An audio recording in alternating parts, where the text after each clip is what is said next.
Bonjour, bienvenue sur Allo Finance. Wall Street termine en territoire négatif. Le Dow Jones a cédé hier soir 0,73%, soit 91 points de perdu à la clôture. Mais l'indice conserve in extremis le seuil des 12 500 points pour terminer à 12 501, alors que le Nasdaq, qui a pourtant passé une majeure partie de la séance dans le vert, perdait finalement 0,1% à 2840 points. Le S&P recule pour sa part de 0,41% à 1331 points. Côté microéconomie, la chute du titre 3M, moins 5,41% après la publication d'un bénéfice pourtant supérieur aux attentes, mais dont les détails n'ont pas satisfait les investisseurs, a plombé une bonne partie de l'indice Dow Jones.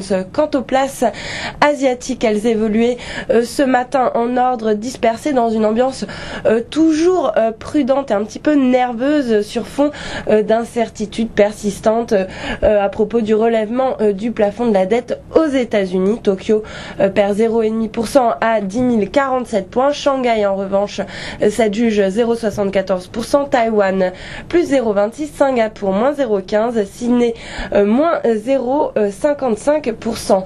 Si les négociations entre républicains et démocrates n'aboutissent pas d'ici au 2 août, c'est dans moins d'une semaine, la première économie mondiale pourrait alors être en défaut de paiement. Alors avec une dette qui dépasse les 14 300 milliards de dollars, une croissance molle et un chômage élevé, les États-Unis se trouvent dans une situation délicate et risquent également de perdre leur fameux triple A, défaut de paiement ou pas. Le dollar, lui, continue de reculer face à l'ensemble des devises. Il s'est négocié jusqu'à 1,4535 contre l'euro et à 77,62 face au yen, alors que la Maison Blanche a menacé hier soir d'opposer son veto à la proposition républicaine concernant donc le volet des réductions de déficit.